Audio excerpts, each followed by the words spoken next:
Welcome, everyone, to the third season premiere of the Kalamazoo Astronomical Society's Astrophotography Special Interest Group.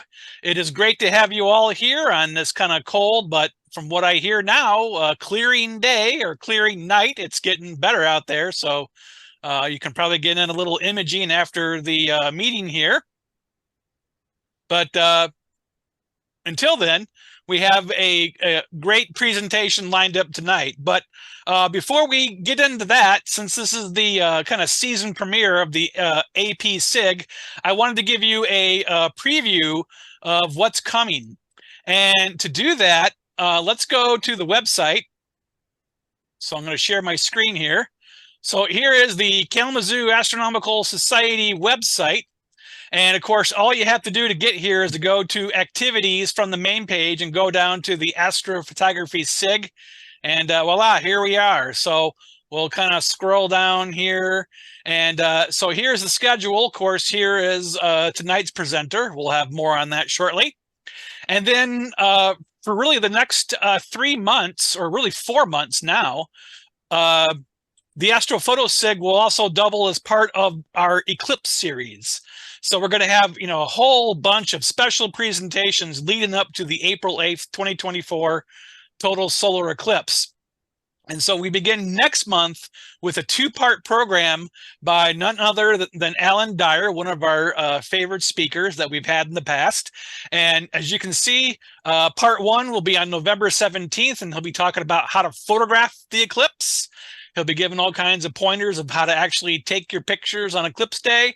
And then the following month, he'll talk about how to process those eclipse images. And he'll talk about, a variety of ways to process a whole variety of eclipse pictures. There'll be time-lapse, close-up telescopic shots, wide field stuff for composites and all that sort of thing. And so that'll be pretty awesome. And then we have 2 guests in January, Fred Benja, I got to work on that pronunciation, and Xavier Jubier. They'll be talking about Eclipse Orchestrator and Solar Eclipse Maestro. Fred's going to talk about Solar or Eclipse Orchestrator, which is for PC, and Xavier will be talking about Solar Eclipse Maestro, which is for the Macintosh-based system. So we'll have PC and Mac covered. Sorry, Linux people, you're on your own.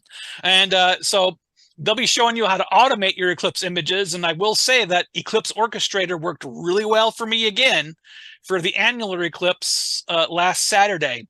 And this is a working title here, but in February, we'll take a break from the Eclipse series, but you could certainly use an ASI Air for the eclipse. And our own Dave Parks will be telling us all about how to set up and use the ASI Air, which has really revolutionized astrophotography.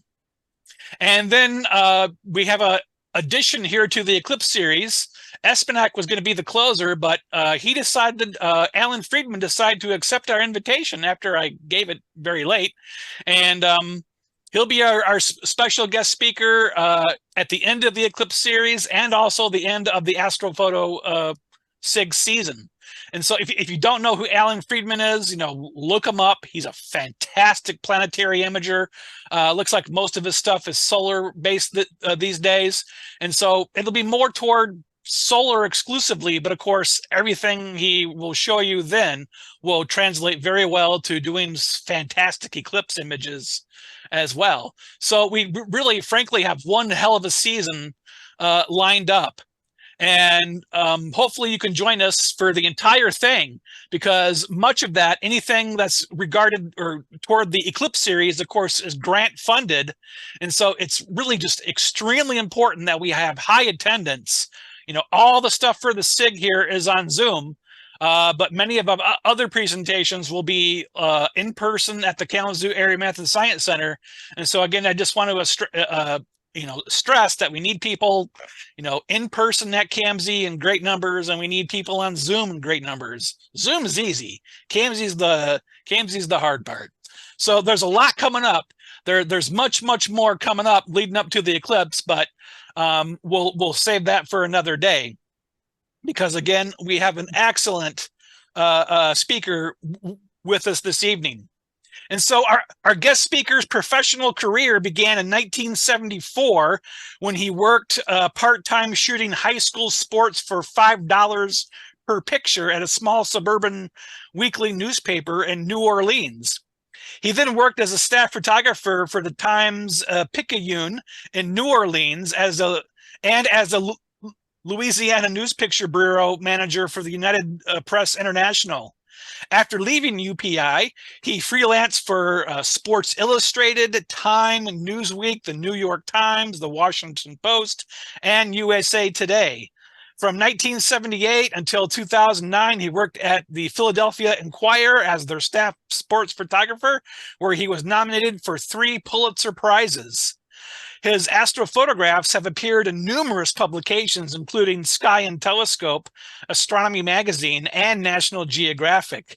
His work has also been featured many times on NASA's Astronomy Picture of the Day and has been included in exhibits by the Space Telescope Science Institute Hubble Heritage Program, the Smithsonian Institution National Air and Space Museum, and the American Museum of Natural History.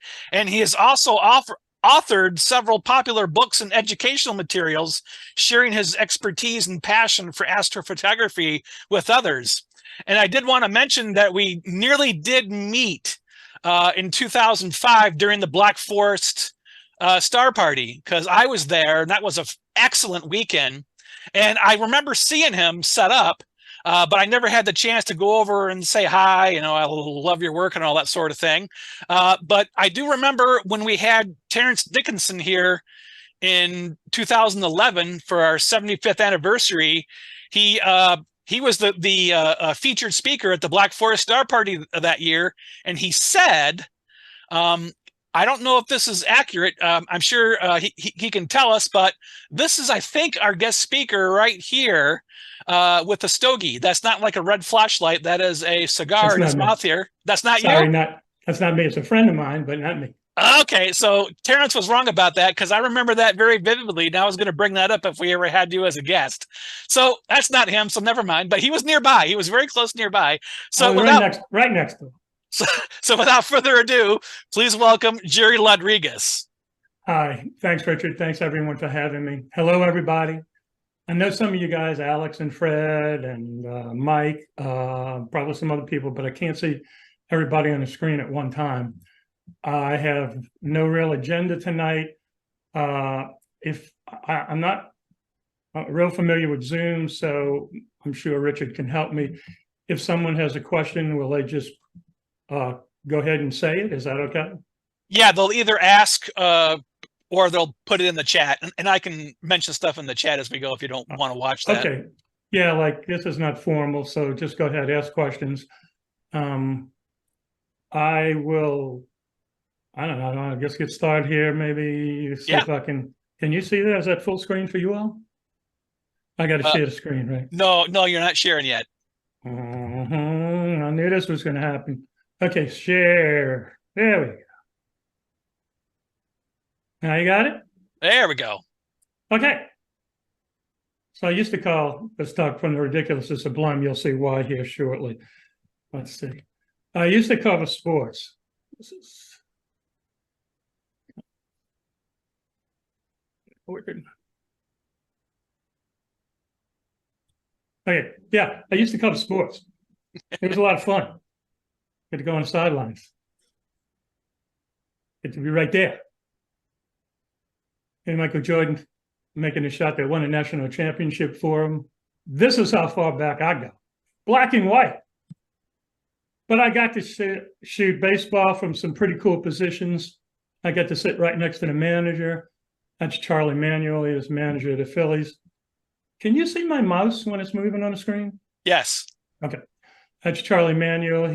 Sometimes he used to ask me, whether to put the steel or double steel on and stuff like that. I kind of didn't tell him because I didn't think it was right to interfere in a pro game like that. That was back when they used to let people run into each other. Baseball is just kind of getting a little touchy-feely now. Can't slide into anybody. I got to cover some cool stuff. Got to go to Barcelona, covered a couple of Olympics. I'm going to go through this stuff real quick. It's just boring sports. Philadelphia is a wonderful time to work in. It's a city of brotherly love. Don't forget, just don't wear the other team's jersey when you come here, because we will beat the crap out of you. They're not, Philly, it's a working class city. So the Phillies finally won the World Series. I covered baseball, everything in Philadelphia, all 4 pro major sports. We had like 6 major colleges here, covered everything for 20 years. This is the only time anybody won anything, one championship in 21 years. They poured some champagne on me in the locker room. That was a lot of fun getting that in your eyes. This is the first astronomical photo I ever took back in 1971 or 2. It's a laser sculpture at a museum in New Orleans. This is one of my favorite pictures, but this is my favorite picture that I've ever taken. My 2 sons, I drug them out to watch Comet Hale-Bopp. I drug them out to the woods. It was like a 3-hour drive. And to talk them into doing it, they were like, 11 and 12 and maybe 6 or 7. I said, hey, y'all want to come take a ride? Come stand out in the cold? I was like, no. I said, well, I'll buy you McDonald's. And they were like, no. I said, I'll give you $50. They were like, yeah, let's go. So that worked. If you ever need to get your kids to participate in anything, just pay them off. Another very memorable thing, the hoods around the pseudonucleus of Comet Hale-Bopp. Does anybody else remember that? Anybody see it? Are y'all that old? Oh, yeah. Y'all all as old as me. Y'all remember this, right? Going past the North American Nebula. This is probably one of my all-time favorite sites, too. This is the center of the Milky Way from a campsite at 12,000 feet in the Andes Mountains in Peru. We went down there for Halley's Comet, which is right here. Not too spectacular during the last apparition. But my buddy, this is out of order here. Let me see what's going on. Why is this out of... All right, you know what? Instead of wasting time, let's just keep going, right? All right. So this is one of the craziest things I've ever seen. This is an Atrex rocket experiment where they released some gas canisters into the sky. And to me, there's no question that this is aliens attacking. It's unquestionably cosmic sperm sent here by the reptilians. Mrs. Panstar's gone past M31. Amazing luck that happened. Supermoon. Everything's a supermoon now, right? It's like it's lost all meaning. My favorite section of the Milky Way, all the dark nebula in Sagittarius. This is from Black Forest. This might have been that year you were talking about, Richard. Okay. Yeah, the dark nebula, when you get a dark sky, the dark nebula is just stunning. Unbelievable. This is the longest exposure I ever shot. It's 28 hours worth of exposure at f2.8. This is from my local observing site, which is magnitudes per 22.5. I'm sorry, 20.5 magnitude per square arc second. That's not that dark. The darkest it gets is 22. So it's dark enough to see the Milky Way, but not nearly as dark as Cherry Springs. But if you crank it up a little bit, you can see a lot of detail. That was shot over the course of 3 years because it's clear here all the time. So you really had to wait. In the springtime, when it's visible, it kind of bumps into the winter. You don't get a lot of clear weather. So it took a long time to put the data together for this picture. Now you go back to the old days. Gas hypersensitization. How many of you guys have done this? Yeah. The bad old days. That's what I call it. Jeez, what a nightmare that was. And you had film, and film used to curl in the camera. It wouldn't stay flat if you shot with a fast lens. The stars would be in focus in parts of the frame. I'd focus in parts of the frame. It'd take magnifiers to the ground glass to focus the thing. I used a piece of film on the rails as a knife edge to focus. I've tried every possible method that you can do this. If you would just poke the film, open the camera up and poke the film, you could see it move during an exposure. And then it would absorb moisture during long exposures and curl in all kinds of places. It was no fun at all. But then the CCDs came along. It took a long time before they got to the point where we could afford them. But I shoot with CMOS now mostly, the DSLRs primarily. This is our local observing site here. It's reasonably dark. This is what it really looks like, to be honest about it. But you can make it look like that with some image processing. So that's our site. One of the benefits for working for the newspaper was they gave me a bunch of cameras, and every time they gave me a new one, I would never give the old one back. So I had like a closet full of film cameras that I could use. This is the setup that I had for the Leonid media storm in 2001.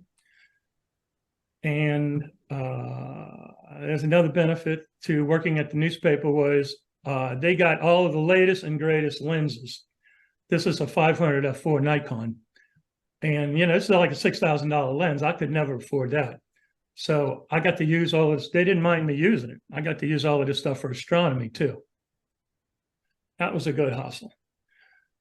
This, I'm going to say it at the risk of being crucified, was the worst mount I ever had. Paramount MYT. I shall say no more about it except that it's gone.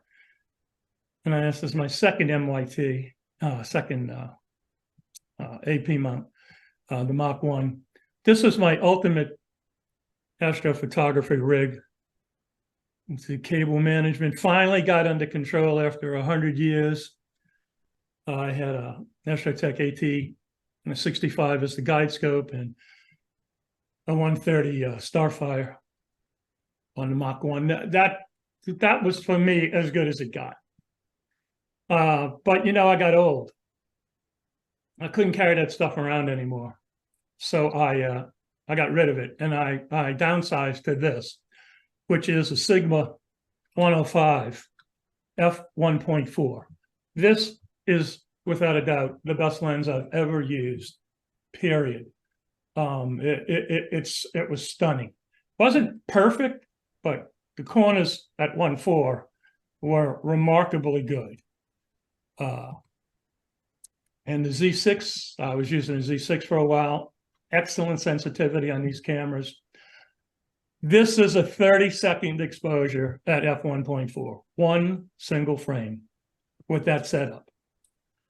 Honestly, you know, this is another single 30-second exposure with the Z6 and that 105-1.4 Sigma. It's wide open.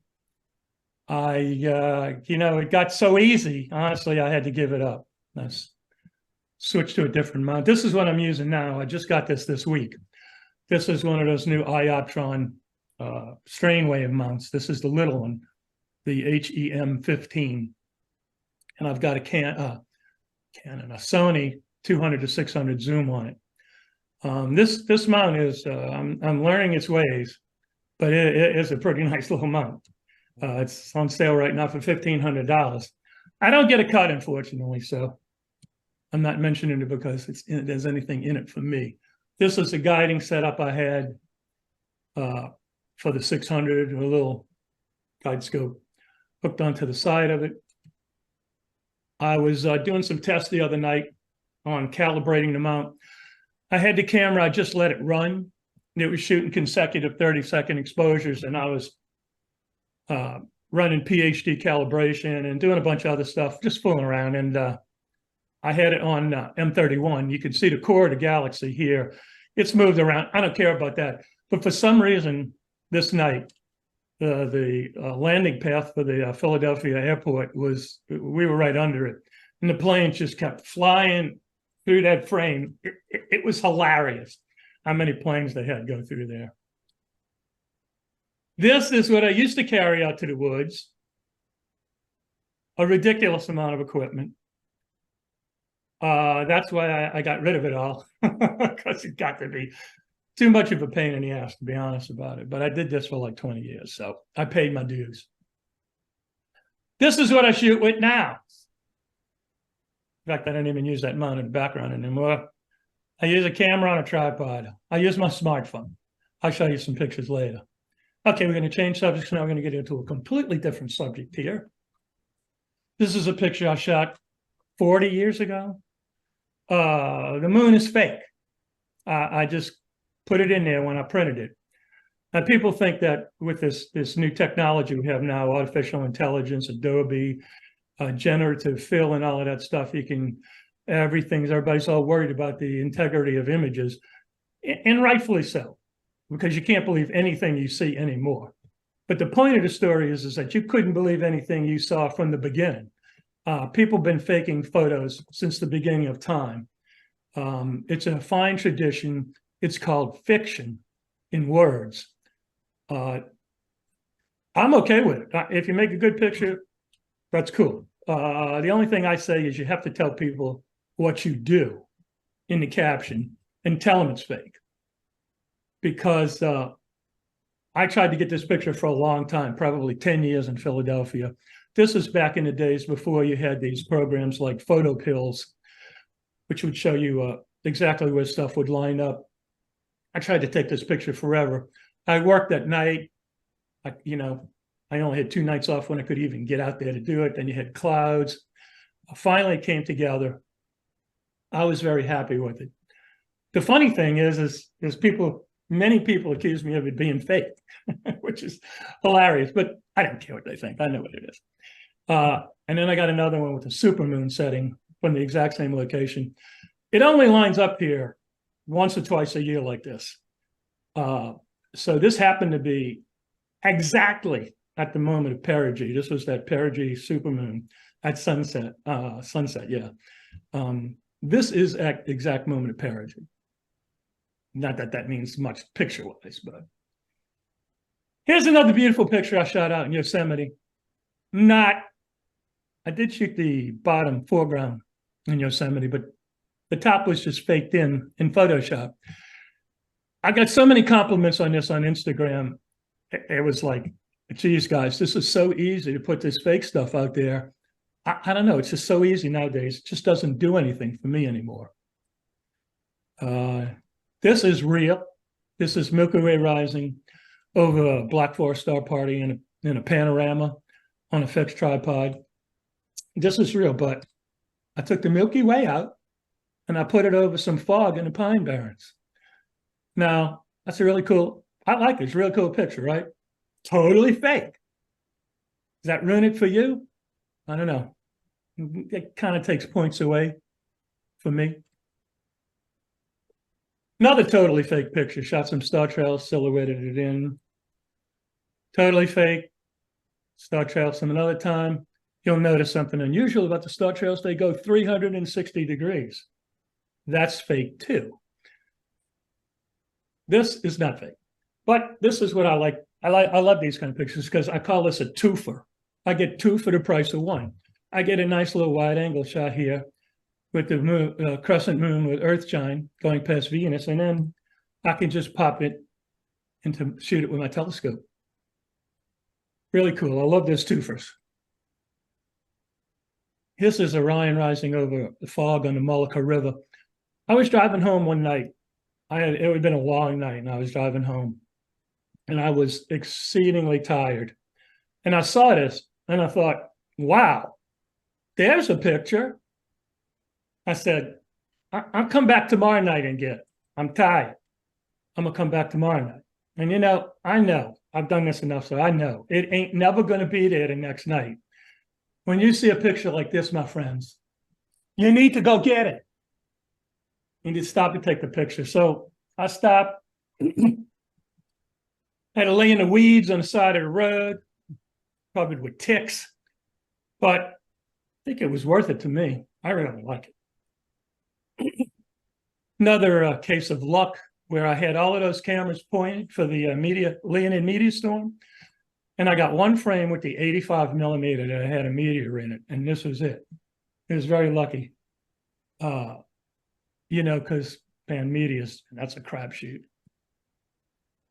says, come and hail Bob. In the Milky Way, it wasn't that spectacular of an apparition that year.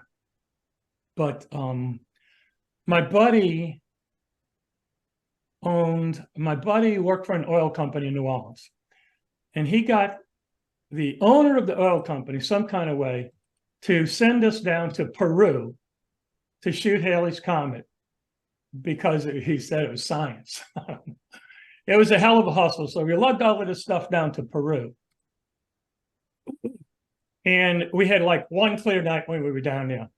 The intertropical convergence zone normally moves north at that time of the year, and it didn't. This was in the spring. So we had like one clear night. But it was cool being down there for free. We'd go through these little towns, and they didn't have electricity. And we just ran across this parade coming at us. We were in a truck, and they just moved around us. I have no idea what the parade was for, but it was really cool. No electricity, but I tell you what, you can get Coca-Cola everywhere. Two Caballeros. This is the town of Puquina where we worked out of when we camped at 12,000 feet in the Andes for Halley's Comet. It's a completely different comet. This is Hyakutake. There was a disconnection event in the tail. I didn't know about it. I had worked all night shooting it, shot thousands of pictures of it, and I was packed up and ready to go home. And I vaguely remembered that it was going through the Big Dipper and that it was going to be someplace around M101. So I thought, all right, I had a 400-2.8 from work I was shooting with. I thought, all right, I'm going to shoot one frame before I go home. I'm exhausted. I put it on, I shot it. I got this, and it's like, this turned out to be one of my all-time favorite pictures with this major disconnection event going by M101 from Comet Hyakutake. It's another example of luck. I like to talk about luck because luck has made a lot of pictures for me in my life. This is with a cell phone. I'll talk a little bit more about this later. It was shot with eyepiece projection and a cell phone. Afocally, not eyepiece projection. And this really thin crescent moon in Venus. But the luck part was they just had these birds fly through the picture too. That's the kind of stuff you can't plan for. This is a black drop effect during the first Venus transit. We got clouded out for the second one. I was trying for the black drop effect, big deal. It's not that thrilling of a picture to me for the black drop. It doesn't really look like much of a black drop. But then, I got my picture. The eclipse was kind of ending. I'm thinking like, I'm going to pack it up and go home. And then I'm thinking like, well, I'm going to do that one thing. This is a pro photographer's secret that we don't like to talk about. I'm not supposed to tell anybody. I'm going to get kicked out of the guild, but we bracket the hell out of exposure sometimes. So if you have time to do it, you do it. You just shoot. You don't know what they're going to get. Sometimes you just luck out. And this is one of those times where I lucked out. I don't know how well you can see it on your screens here, but there's that little thin line there. Can I blow this up? Let me see. I want to blow this up. I can see it. Here we go. That little thin line there. That's the atmosphere of Venus, the aureole of Venus. That has been visually observed before, but it had never been photographed before. Now, I'm not the only person who got a picture. There's plenty of people got a picture of this during this eclipse. This is extremely rare for us. We just happened to have incredible seeing that morning. We woke up and everything was in fog, and the fog cleared off at the last minute. Fog means you've got an extremely stable atmosphere. Okay, now how do I go to the next picture? Okay, this is a little enhancement. I don't know, maybe you can see a little bit better there, but this is just luck. I increased the exposure by 2 or 3 stops. If I hadn't have done that, I would have never recorded that little faint detail there. It's just like I didn't know it was there. I wasn't trying to take a picture of it. It was complete luck. This time I didn't luck out. Took all my stuff down to Baja, Mexico for the eclipse in 91 and pretty much got clouded out. We went to the center line and everybody else was clear. Back at the hotel, it was clear. We went to the center line. We got center line clouds. It's an eclipse phenomenon. You might want to keep in mind for this eclipse that's coming up, if you're in a valley, the temperature drops because the sun is covered. Moisture condenses and turns into clouds. It was completely clear at first contact here. It was almost completely cloudy during totality, and it was completely clear at fourth contact. So pay attention to where you're going to go observe from. Don't go in a valley where moisture can get trapped. Okay, Veil Nebula. Yeah, you know, everybody seen it, everybody done it. That was a digital image on a DSLR. This is a film image. You know, film, if you had to write film, it was remarkable what you could do with it. Some of my favorite planetaries. I shot these all with the C11, basically, I think. That famous area of sky, I like all that faint stuff in there. Same area, whatever, some more faint stuff. Here's the Boogeyman Nebula, one of my favorite names. This is Neowise and the East Point Lighthouse here in New Jersey. Some planetary work that I did for my planetary book. I like this picture, I know why. It's like Aristophanes and Stadius, and Ghost Crater. Ooh, Ghost Halloween's coming up. And there's a ghostly dark nebula. LDN, I don't know what the hell this is. Some dark nebula in Vulpecula. My best picture of M31. Yeah, had to show M31, right? Yeah. Hydrogen alpha, you know, people say, some people think you can't shoot hydrogen alpha with a DSLR, but you can. Modified DSLR. Yeah, you waste 2/3 of the pixels. It's a shame, but some people are crazy, and we just do it anyway. Hydrogen alpha combined into some RGB to get the really faint supernova remnant Simi's 147. To Vandenberg Nebula, very, not that faint. I shot this up at Cherry Springs, so I would have never been able to get this from my local observing site. Earthshine, this is an HDR image so that you can see detail in the Earthshine as well as on the sunlit crater here. It's like tens of thousands of times difference in illumination there. Here's the latest picture of the solar system that we've discovered. Turns out that the Earth is flat. All the other ones are round, but I don't know how they figured it out. They finally figured it out that the Earth was flat. So some planetary stuff that I've done with my C11 and a DSLR. Ooh, you can do all kinds of stuff with a DSLR. This is the original video of Jupiter and Io with the red spot. And then you'll see what you can pull out of it with lucky imaging. Come on. Oh, no, here we go. There it is. That's the image that I pulled out of that video with lucky imaging. Pretty cool for a DSLR. Here's a double shadow transit with 2 shadows. It's interesting how the planets disappear. I mean, the moons disappear because of the brightness. And then they start to reappear. That was shot with my 5-inch refractor and a DSLR. Let's get out of here so we can go to the next one. I apologize, these are out of order. This is the rig that I use to shoot the inferior conjunction of Venus, which I have a picture of, which we'll see next. Yeah, here we go. Okay, so I shot video. I used a hydrogen alpha filter during the daytime to increase the contrast between the sky background and the planet. This is like, I don't know, less than a degree from the sun. That's why I had that card up at the end of the pole to block the sun. And then I pulled out, my apologies everyone. Where are we? Well, professional photography here. Professional presentation. Well, you get what you pay for. Okay, that's the card that I used to block the sun.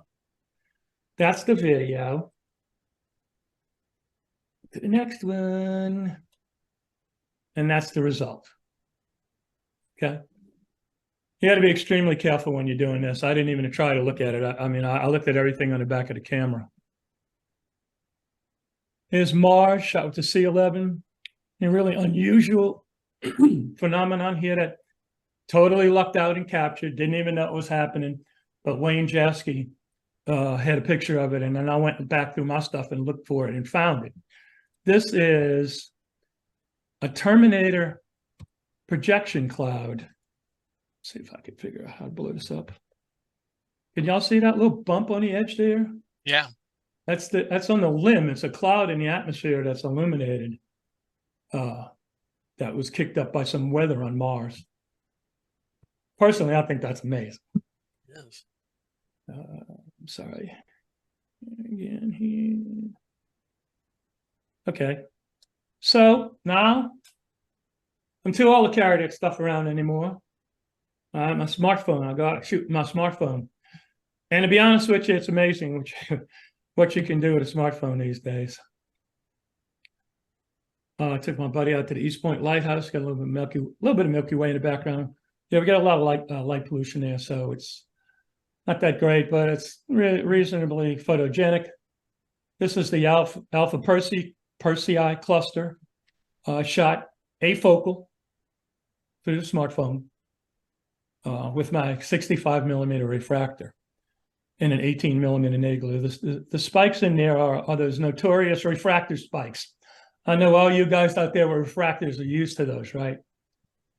Put those in layer just for artistic reasons. See, you can do whatever you want. Just got to tell people you do it. This is me shooting Neowise here. Wasn't that great of a night. This is right in the middle of the pandemic. This is when nobody knew shit about what was going on. Excuse my French. Wearing a mask outside was totally ludicrous and ridiculous. Of course, I know that now. I didn't know that then. This is the sunset the first night I went out there. It's a very pretty sunset. I'm thinking like, I'm not going to see the comet here, am I? And everybody was waiting for the comet. This was a Sunday night. So, no, I take that back. This was a Friday night. Everybody was out there. It was 100 photographers waiting for the comet. They all lined up, but the comet was in the clouds the whole night. So nobody got a really good picture of the comet. The next night I went out and the clouds weren't there. And the picture was great. The comet was great. And there wasn't a single other photographer there taking a picture on a Saturday night. So I have no explanation for that. But this was shot with my smartphone. This was with the smartphone. This was shot just in with the camera on a tripod. This is shot again afocally. I mean, yeah, if you look at the stars, they're not that great. Lucked out, got a media there. You look at the stars in the corner, there are a lot of aberrations. Really, just the fact that you can do this at all is pretty remarkable with a smartphone. You know how small that sensor is, man? And the Ring Nebula. A little bit of Milky Way with the meteor. And this was the lunar eclipse last, December, November, almost a year ago now. Wow, God. Don't get old. Time passes way too quick. The weeks are passing like months now. So we had the eclipse moon and Orion and the Hyades and Pleiades. And then just to top it off, by luck is getting kind of what I'm famous for, luck, is we had the ISS go through there. what more could you ask for? This was the Milky Way shot with an iPhone. I'm sorry. This is a couple of years ago when I wrote the book, 3 years ago, with this iPhone 12, which I spent $1,800 on to get the maxed out one because it said it was max, and it was plus, and it was super duper. And it turns out that it wouldn't let you have any control over the camera to shoot long exposures. It would take a night exposure, and then it would use a ridiculous, like a 300,000 ISO, and then stack some frames and then blur the hell out of the background to reduce the noise. I don't know if that's changed in the subsequent iPhones. I think it has. Maybe it's gotten better. I was quite disappointed in it back then. This is what you could do with the Galaxy. Stack it, and you can see a tremendous more number of faint stars that were recorded by doing it traditionally. The only difference was that it was shot with a little tiny sensor, you know. So I got the book out, and then I was finally able to retire. So we got the eclipse coming up here. I want to see somebody take this picture. This is not real. This is fake. This is an infrared shot.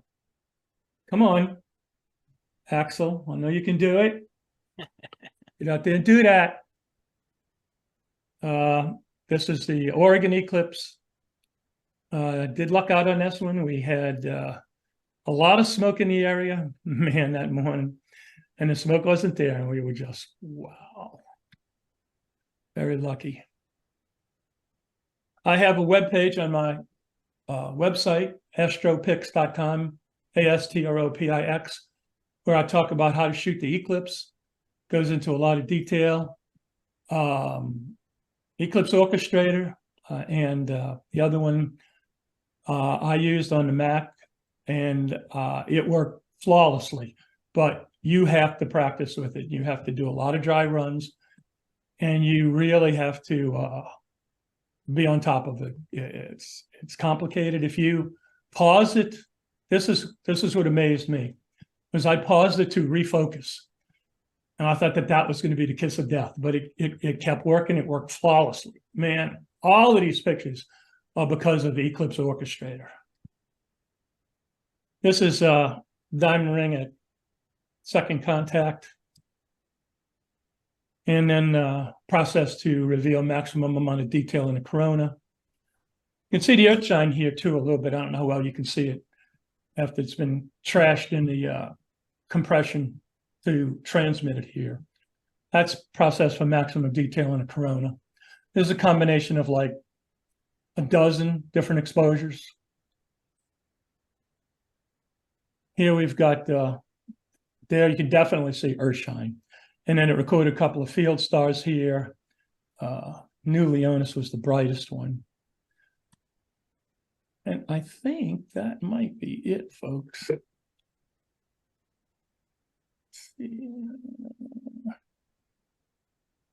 Yeah, that's it. So anybody any questions? I can go back, go over stuff, look at stuff. Great, Jerry. I had a couple of points.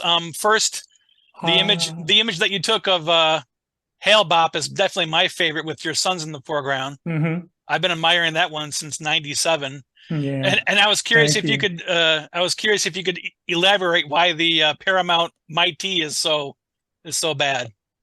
Well, because I almost bought that instead of the Mach 1. I don't want to trash it just to be trashing them. Well, I'm just curious what issues you had. Yeah, let me go back and see if I can find it. Not that you need to see a picture of it, but there it is. I had it, and I couldn't get it to guide. It had crosstalk. I'll make a long story short. It had crosstalk between the RA and DEC axes, and Software BISC refused to believe me. I don't know whether they thought I was just some idiot who didn't know what they were talking about. The first time I bought one of the very first Mach 1s that came out, and I had problems with it. The stability was awful. I could tap it and it would vibrate for 30 seconds. And this is not right. This is not right. So I called them up and we don't know. So I got rid of it. It was unacceptable. And then a year later, it came out where they had a design flaw in the first Mach 1 where the two plates weren't flat. The two azimuth plates weren't flat. And they admitted it. They replaced every one of them. That was the problem I had. Of course, they never apologized to me for telling me that, it was my imagination. But I got rid of it. I got a Takahashi, which worked great, but it was extremely primitive technologically. And then I got this MIT, and I couldn't get it to guide. It had crosstalk. Every time it would make a deck move, a PhD move to make a deck correction, it would move in both axes. They didn't believe it. I just got rid of it. What was disappointing was the customer service from Software Bisque on that, where they just weren't willing to admit that something could have been wrong with their mount. And subsequently, they've had other people report the same problem. So that's the story of that. And then I got this, and it worked flawlessly. Yeah. All right, great. Anybody else have any questions for Jerry? Now's the time. Must have been a really interesting talk if everybody fell asleep. Yeah. Yes, I have a question. Go ahead, Greg. What is your opinion of the new smart scopes, the EV scope, the Stellina? I just purchased a ZWOC Star, and it's coming in next Wednesday. I can't wait. Is that going to revolutionize astrophotography, in your opinion? No. Making it really easy. Which one is it? The ZW what? C Star. SCE. Okay. STA, yes, S50. That's it. Yeah. This one? Exactly. I don't know why it won't load. There it is. $499. No, it's not going to revolutionize anything. I don't know. I'm kind of like borderline autistic, where I don't really control what I say. When I talk to people, the first thing that comes into my mind comes out of my mouth. I tend to tell what I think about things, and I'm not political, and I'm not, what do you want to call it? I don't have considerations for people's feelings. So I have to apologize for my mental deficiencies here, but no, $499 is, I don't even know it. I haven't seen it or heard of it before, but it's not going to revolutionize astrophotography. No. What does it do? It's one of those ones that you put it down, it automatically aligns itself, and then it automatically starts taking pictures. Is that what it does? Aligns and stacks them on your iPhone or iPad. I've seen some images of it. It's really good. I mean, it's really good. Yeah, you'll be able to take pictures of bright stuff, I'm sure, and get some good pictures. It's that, if that's your goal. I mean, it's cheap enough so that it's not like spending $10,000 and then not being able to figure out how to work stuff. Right? Okay. Thank you. Yeah, I would bet that you will have a lot of fun with it. But whether it's not going to revolutionize astrophotography. No, not that one, but the whole smart scope thing. The EV scope is 4 inches and $5,000. Do you think that, what is your opinion of those smart scopes in general, not this one in particular? Okay, you don't need any more than 5 inches to do any kind of really serious astrophotography, unless you want to do planetary.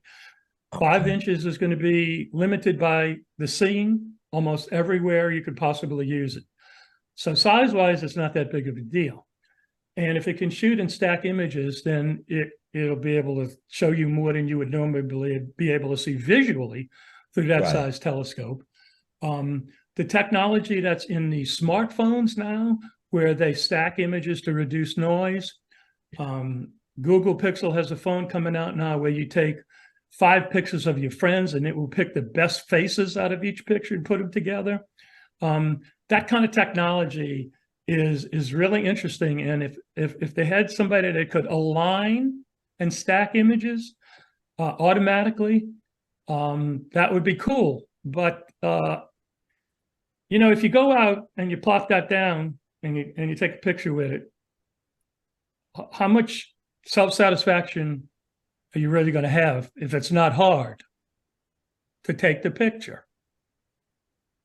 Like, it won't be any sense of accomplishment, right? Like, if you just plop it down and you don't even know where north is, well, okay, but you know, serious astronomers are not going to take you seriously. See, I've opened my mouth and insulted somebody. I apologize. Jerry, we have that in common. I don't think very highly of these kind of gimmicky telescopes. I think they're trying to sell it to people who have money, and to people like that, it doesn't matter. To people who are serious, nobody's going to fool with this. To amateurs who are interested and have money and want to dabble in it, yeah, that's who it's going to be aimed for. The big expensive ones I looked at and I thought, you got to be literally out of your mind to buy one of these. Yeah, they're for people that like gadgets. That like the latest. They're like rich people. Gadgets. They're for rich people who like gadgets. Yeah. You mentioned that you had trouble with the iPhone 12, I think, and it made it sound like that was your last iPhone. So someone just asked in the chat, what smartphone do you use? And like, is that one the best for astrophotography, or are there ones out there you'd recommend? Well, I after getting burned with spending $1,800 on an iPhone for my wife for the book that I was going to write on smartphone astrophotography, I wasn't going to go out and buy the next model, you know, just to be buying it. So I don't know if they've improved. I watch a guy down in Australia, Shane Moyson, who does a lot of stuff with the latest stuff, and it seems like it has improved. I use an Android. I use a Galaxy because it gives me complete and full manual control, which iPhone won't give you because Apple doesn't think you're smart enough to do it. To be honest with you, the overwhelming majority of people are probably not smart enough to do it. So from a manufacturer's viewpoint, it's probably a good idea. From our viewpoint, where you need manual control to take a long exposure because the stuff is faint and they don't let you do that, that's a problem. Now, I don't know whether they fixed that in the latest phone, but I have a 3-year-old Galaxy now. It's plenty good enough for what I do. I don't need a new one just to be getting a new one. Of course, every time they come out with a new one, you know it's better. So I stick with the Androids. That's just me. I like to have control. I got a question for back in the day. What, in your opinion, was the best non-hypered film? Fujicolor 800. Ah. Fujicolor Plus. Fujicolor 800 Plus. Or there was a 400 R HP. I don't remember the name on it. There was a 400 that was very good too. The 400 may actually have been better than the 800. Mm-hmm. So I don't think you can get it anymore. I'm not sure it would do you any good to know which one it was anyway. No, I don't have desire to go back to film. Neither do I. Neither do I. I just remember hunting around trying to find the film and keeping it as fresh as possible. Yeah, me too, yeah. Well, you know, the guys 50 years from now will be looking back on the technology we have, and they'll be laughing. Look at that. Look how he did that. They didn't have a gravity wave camera like I got. All right. Anybody else have any questions for Jerry? Who's going to the eclipse? Me. Where are you going? We're going to Chalk Bluff. It's in Uvalde County. It's this place called Chalk Bluff Water Park and Park. No. Closest. So you're going straight line closest you can get to the center line. Yes. Yeah. Okay. Yeah. It's less than 2 miles off the center line. Yeah. And it's the best weather you can get in the U.S. without going to Mexico, which isn't in the U.S. This is where? It's in What Uvalde state? County, you know, What Texas. state? Texas. Texas. Yeah. That would have been where I would have went if I'd have gone if I would have gone. But I don't have my back is not in any shape to fly, so I can't go now. Oh, I'm driving. Well, I used to be young too, and I used to drive 20 hours too, but I ain't young no more. Yeah. My biggest piece of advice I give you tonight is don't get old. Yeah. So far, I'm not doing well on that. Yeah. Yeah, is there a software similar to Eclipse Orchestrator that works with CMOS astro cameras? Yeah. Eclipse Orchestrator work. Oh, CMOS Astro cameras. I don't know. Work with CMOS DSLR cameras. Yeah. So it's just a question of drivers, basically, right? Perhaps. Yeah. Yeah, Fred doesn't sound like he's going to upgrade Eclipse Orchestrator too much anymore because he was hesitant to give a presentation to us because he said he hasn't really touched it in years. But hopefully he'll give it a nice little update before next year's Eclipse. I mean, money's money, right? He wants to make money. He's not selling it. Yeah. He ain't making money. He made money for me. I didn't make money for you. How did it make money for you? Well, Solar Eclipse Maestro is free if you're a Mac person, so you're good there. Yeah, that's what I mean. He's not making any money. Which is the one for the Mac? That's Solar Eclipse Maestro. That's the free one. And what's the other one? It's like donation where Eclipse Orchestrator? Yeah, there's a free version of Eclipse Orchestrator, but it's very limited. To really get the full version, you got to fork out like $100+. And that runs on what? PCs. That's the version I have. Okay. Yeah, I use the Mac version, which was weird for me because I don't normally use a Mac. And it was really taking a chance to use something you're not familiar with. But it worked flawlessly, so I can't recommend it highly enough. That program is just unbelievably great. I mean, it's stunning how good it is. Where you can pull up the profile of the limb of the moon. Mm-hmm. You just couldn't ask for anything more. Right. Anybody else? Anybody else using these new strain wave mounts? Dave Parks is. Dave? Yeah, I use a pair of them. Which ones you got? I got a Rainbow Astro RST 135, and I also have the ZWO AM5. So that's got the gear in both axes, right? Correct. Yeah, they both do. Yep. Yeah, they've got the harmonic drives in both. My understanding is the deck has periodic error in it. Yeah, they both have periodic errors. The strain wave gears tend to be a very long periodic error, but you often have to stay on top of it with guiding with short exposures. Short exposure, yeah. But you don't have to worry about it in a deck, right? I mean, if you polar align, you're only drifted in one direction. That's the only thing you should have. Correct. Anyway. I mean, you're still only going to guide into one direction based on the polar alignment error. Yeah. So short exposures. You're using short exposures? Yeah, I use 0.5 on the seconds on the RST 135, and on the AM5 I can go 2 seconds. On the 0.5 ones, what do you have the mount guiding set to? Like 0.5? The mount guiding, you mean the guiding rate? Yeah. For the RST 135, I find that's best on the 0.9.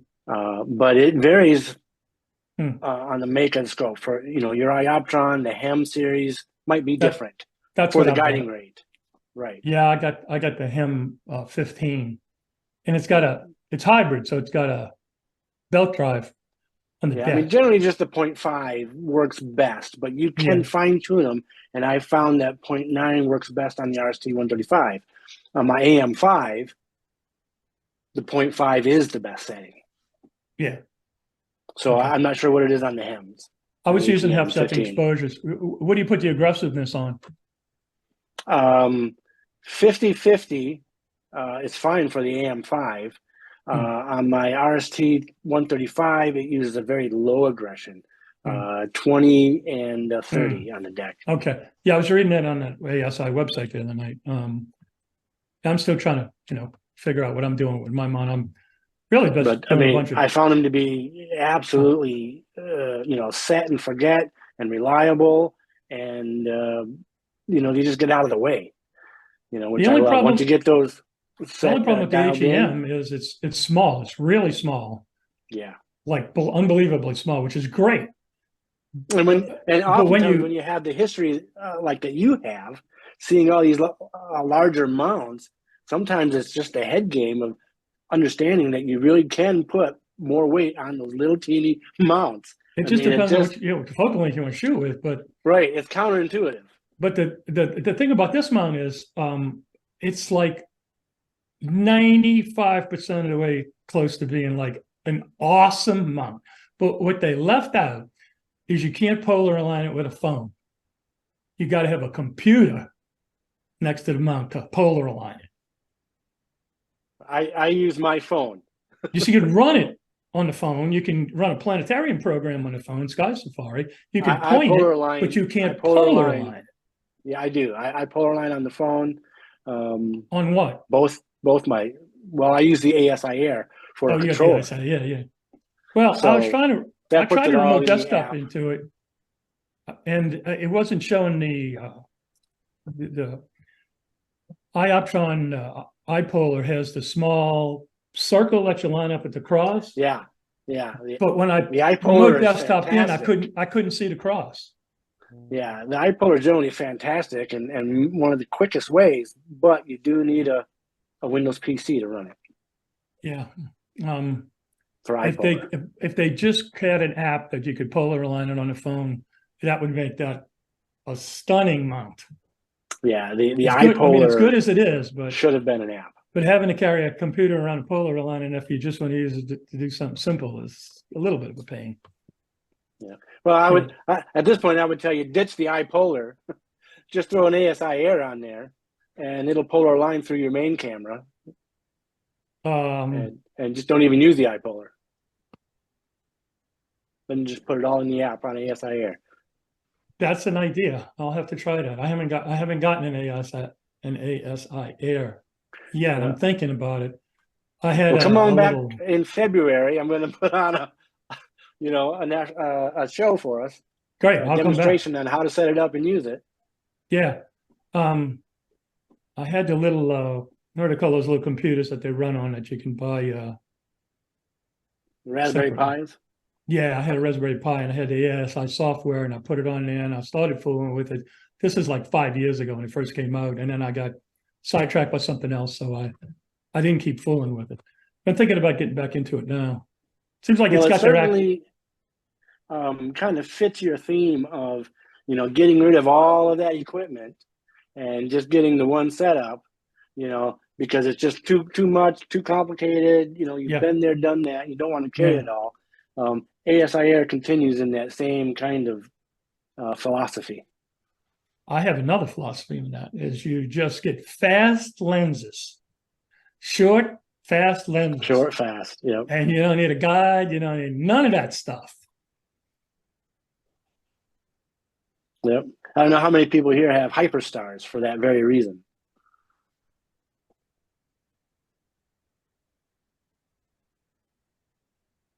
Okay, we had a question in the chat from Zach Argo. He says, what are the best settings for the pro mode of a Galaxy phone? I used ISO at 3200, highest setting, and speed 30, also highest setting, to take a picture of the Milky Way with my Galaxy S21. That sounds right. Well, if you're someplace dark, sounds good. If it's not someplace dark, 30 seconds at that ISO is probably going to blow the sky out. But you just shoot a test exposure. It's so simple, you know? But that's that's a great starting spot. That's the thing is with the Samsung phone, you got manual control. It's just like using a DSLR or any camera. It's exposure and ISO. That's not much else to it, right?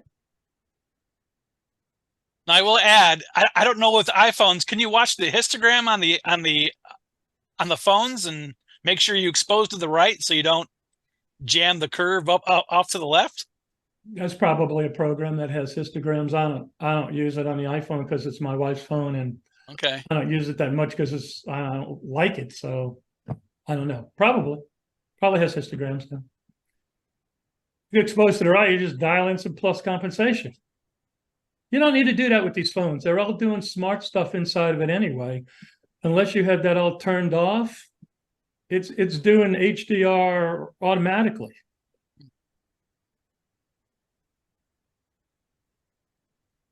All righty. Final questions for Jerry.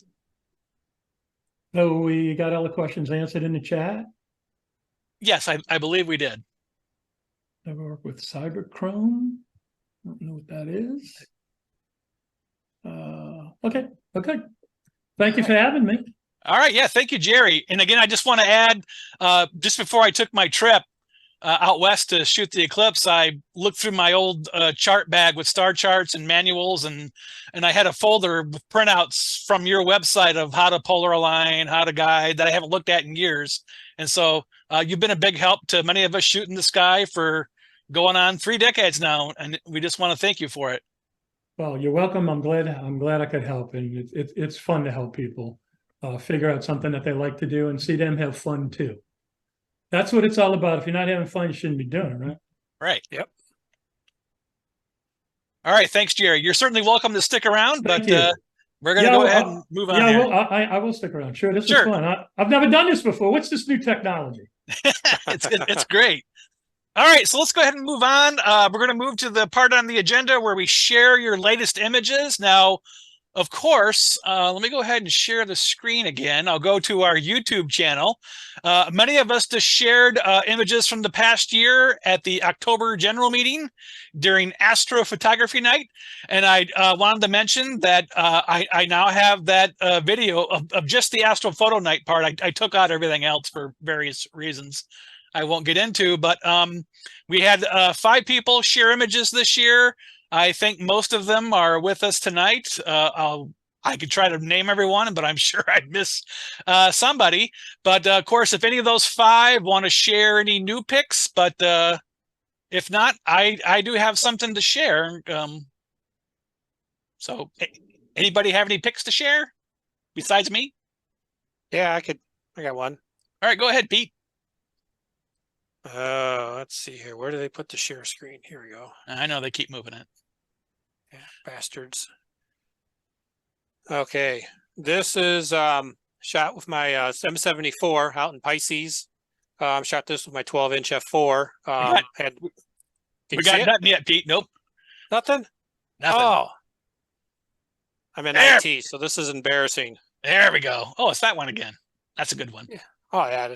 M74 out in Pisces. I shot this with my 12-inch f4 Newtonian with a paracore in there because obviously the coma gets ugly in it. This is, I believe, if I had to pull it up, details. 16 hours worth of integration with my QHY 294M CMOS camera. So I've totally gone over to the dark side. Now I'm on CMOS. Goodbye CCDs. But pretty happy with this. I'm glad the scope's starting to come around after putting lots of hours in, customizing it, carbon fiber, all that stuff, big heavy stuff. So I'll probably be joining Jerry eventually in retirement and just have a small telescope or camera. Pete, do you happen to have one of the subframes handy? I was curious to see what one of the subs look like. Oh yeah. Hold on, let me pull it up. Is my screen still sharing? Yes, you are. Okay. That's fine. You can do a new share. Oh no, I just gotta pull up PixInsight real quick. All righty. And I just upgraded Pix Insight today, by the way. Speaking of which. Yeah, I saw that email come through. No idea what they changed. Me either. I didn't read it yet. Been busy. Okay. We'll just look at a calibrated luminance. There we go.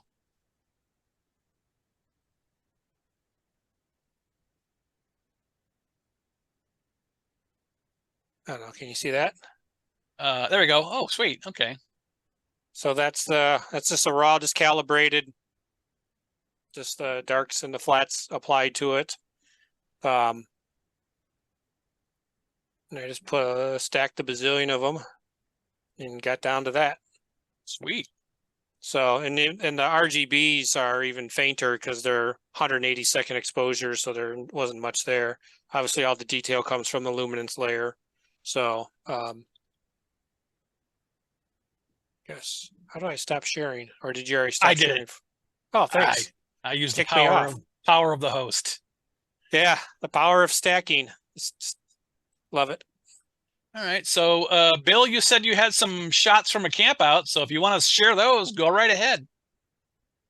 We're going to make you unmute yourself, though. None of this sharing and talking about it in the chat. That ain't happening here.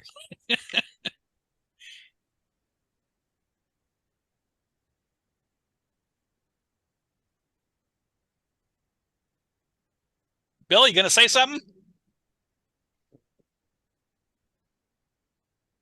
Well, we see your picture, Bill. You're not going to tell us about it? Okay, well, we see the elephant trunk there. It looks very nice.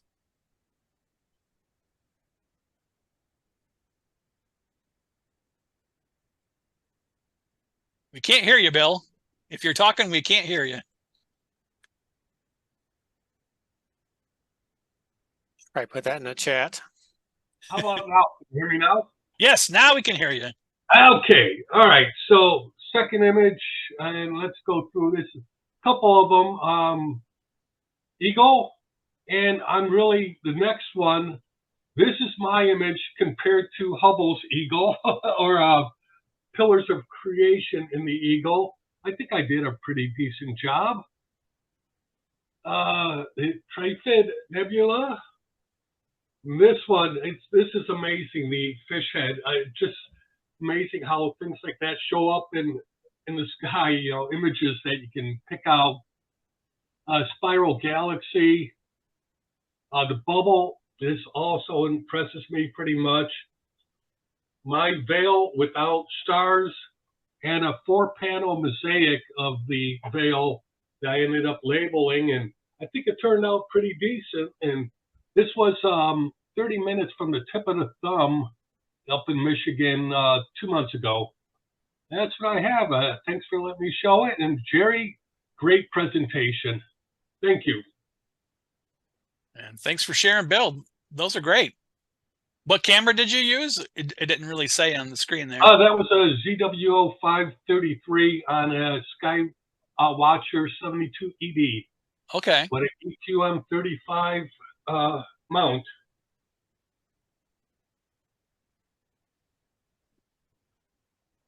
All righty. Anybody else have any images to share before I share mine? I guess I can share one, Richard. All right, Bill or Dave. I got Bill stuck in the head now. Okay, I'll just show my latest Seagull Nebula. I think you got there. Share. Am I on there or not yet? We see your desktop. Oh, okay. And where's my picture go me. that I had? Yeah, let me see here. There it is. Here it comes. I got a double one up there. What's going on? Yeah, that's strange. Close that one out, I guess. Yeah, that's the one I had up for the photo contest. That's first one with the ASI Air Plus. I was still learning how to use it, and I'm real happy with that ASI Air Plus ZWO. I'm going for it. So that's all I got, Richard. That's great. Yeah, that's a good one. You can see that again in the Astrophoto Night video. Okay, I have one. All right, Eric. Okay, I'm sharing it a different way than usual. because I don't have it into PowerPoint. So I'm going to have to pick the right screen to show you. Do you have an image? We're getting there. There we go. Okay. We see it? I hope you see that. We see it. This is shot with narrowband filters, and it's of a little nebula up in Cygnus, which is called Sharpless 2. That's the catalog, and it's Object 101. I've been working on this one a little bit because I'm going to make a mosaic that goes over just a little bit farther to the right where you find Cygnus X1. Now you can't see Cygnus X1, so it's really a waste of time, but I'm going to try and get the area of the black hole Cygnus X1. Cool. What is this taken with? This is taken with the Celestron CPC 925, and it's with the ASI 1600 and narrowband filter set. Okay. It reminds me of one of the ghosts from Pac-Man, which is very timely for Halloween. Adding this to my list right now. Pretty cool. Stop sharing that. All righty. Anybody else have any picks to share? All right, so let me give my little report here. All righty, so hopefully you see the title screen there. So, of course, as many of you know, I recently took a very short trip out west. I traveled to Roswell, New Mexico for the annular solar eclipse. My first eclipse since the one, or my first annular eclipse, I should say, since the one that we had here on May 10th, 1994, a date I remember very well because the weather was excellent that day. It was even better than it was for this year's eclipse, but more on that later. So if you've been paying attention to the KAS Facebook page, you may have seen some of these already, but here is my kind of sequence image. Everyone has to put together a sequence image, I suppose, if you take so many pictures. But each one of these pictures are spaced out by 20 minutes. So you can kind of see how the eclipse progressed there. And yeah, it did kind of move like, you know, it came in right from the top and just sort of slid right down. And then it was gone. So see if I can advance the screen here. So, of course, here's the path of the 2023 annular eclipse. We'll see how the weather was along the path as well. I have a video or a animated GIF of that from space weather, but it basically started from Oregon, went down through Nevada, Utah, where Alan Dyer was down here. He has some sweet pictures. And of course, I was around here in New Mexico, and then it went off to Texas and then across the Gulf and down to South America.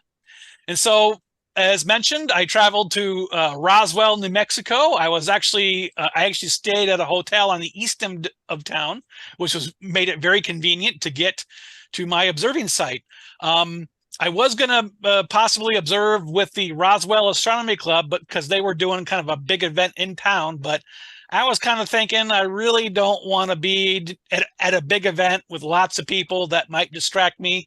But I ended up getting distracted anyway, because I was hoping to go to kind of a site off the road at Bitter Lake National Wildlife Refuge, which is the area kind of in tan here near Roswell. But all the sites that I checked out in advance, the day that I got there, were very dusty. And as soon as the place opened up and people started driving around, every time somebody would drive by, they'd kick up dust on my equipment. And I decided I couldn't set up there. So I just set up in kind of a spot right next to the visitor center, which of course I knew was going to be trouble because the telescope tends to attract people. And sure enough, it did. And so that kind of had its effects of what I wanted to do. So here's how the weather worked out. You can see the eclipse shadow, the shadow from the eclipse go by. Oregon was a pretty rotten place to be. Southern Utah was great, where Alan Dyer was. And you can see these little pesky clouds here eventually caused trouble for the second half of the eclipse, but it was relatively clear the entire time. I never lost images of the sun behind clouds, but some of the images later in the eclipse after annularity were affected by this little pesky band of clouds. I mean, when I first got there on a Thursday, they mentioned they had nothing but blue skies for days. It was blue skies on Thursday, blue skies on Friday, and then blue skies on Saturday. But on the day of the eclipse, that's when they had this pesky little band of clouds go through. So you can tell somebody from Michigan was there. And you can see, of course, as I later learned, you guys didn't even get to see the partial eclipse because from what I understand, it rained all day long. So I'm sorry about that. So that. Yep.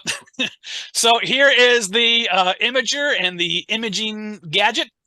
So let me just go through everything. The main telescope is a Stellarvue 130 millimeter or 5-inch refractor, which I think is, I forget if it's a triplet or a quadruplet. I think it's just a triplet.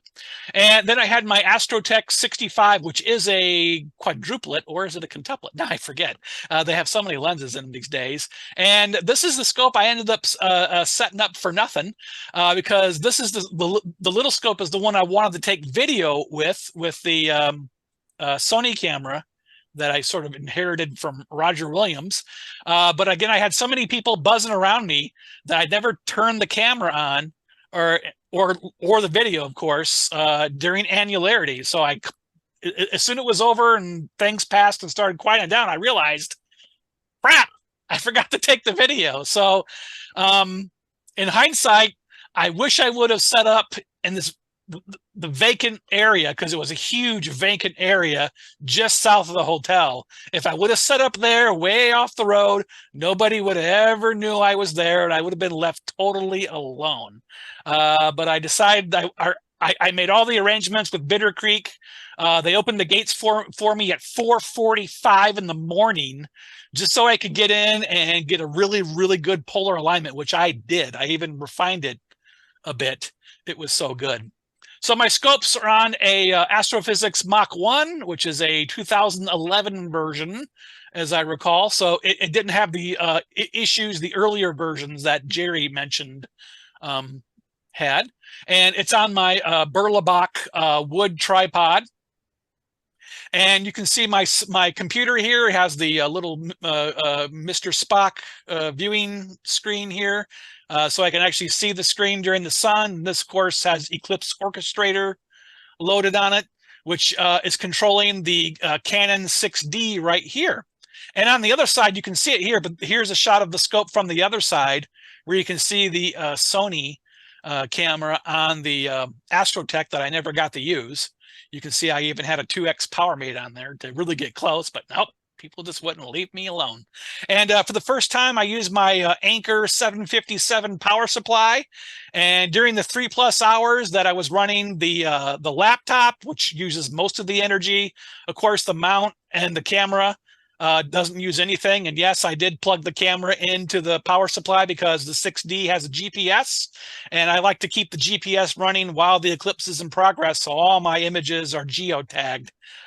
So somehow if they get separated in thousands of years, people will at least know where they were taken from.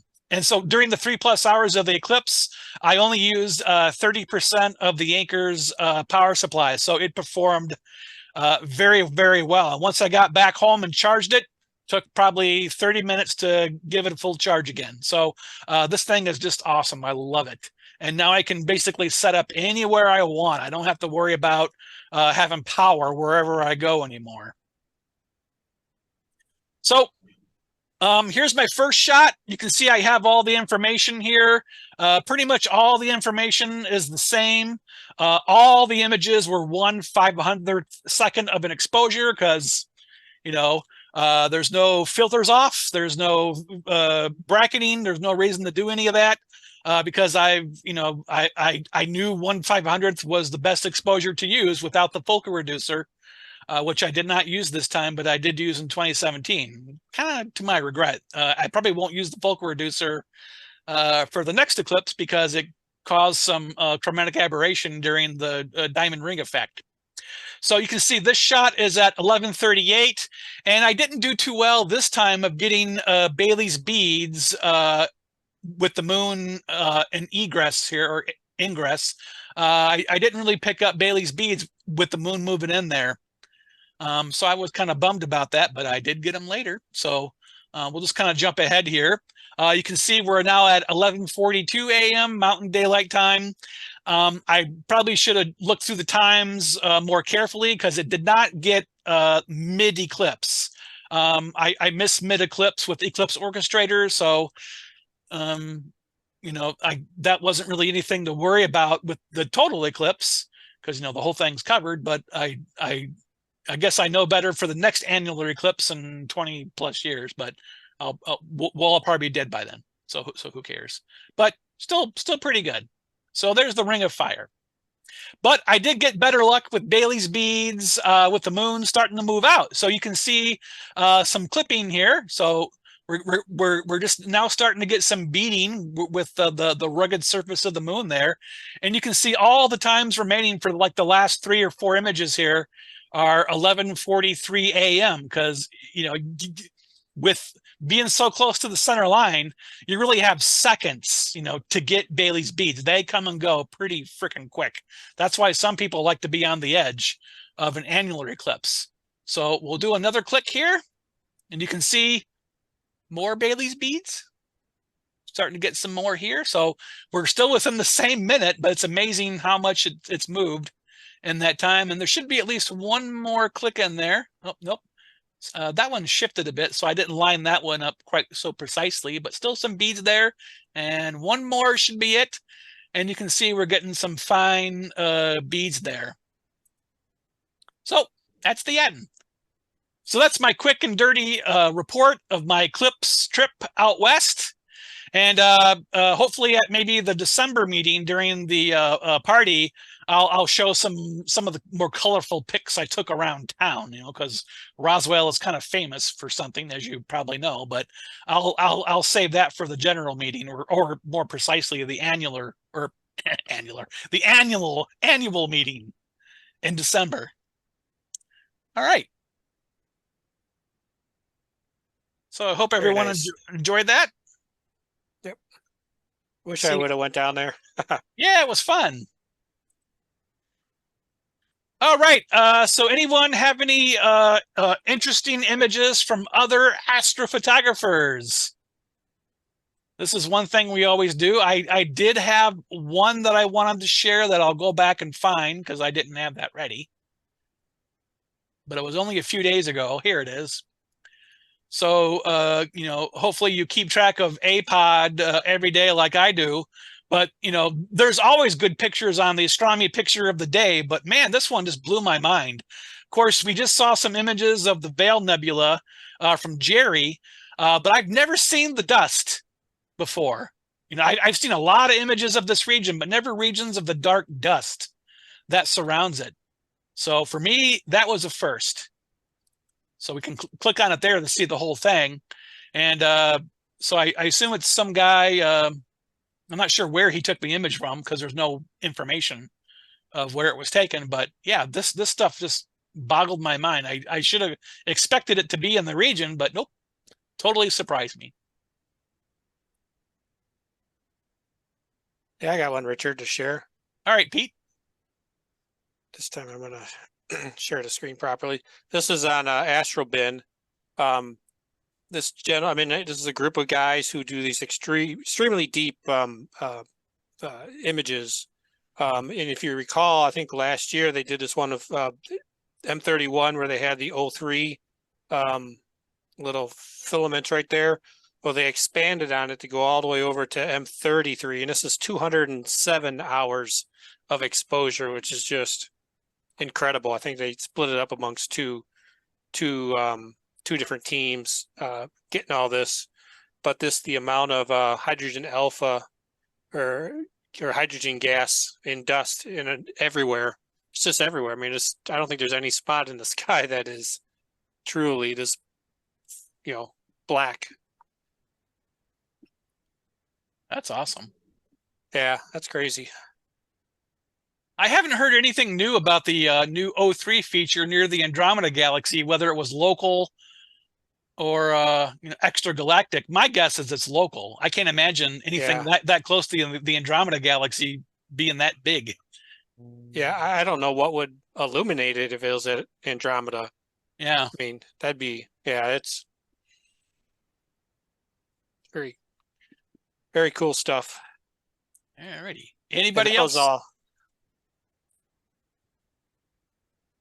right. It wasn't really expensive equipment either. It was just like a Sigma 135 millimeter lens, a couple small Takahashis. Okay, so a little expensive, but not real big optics.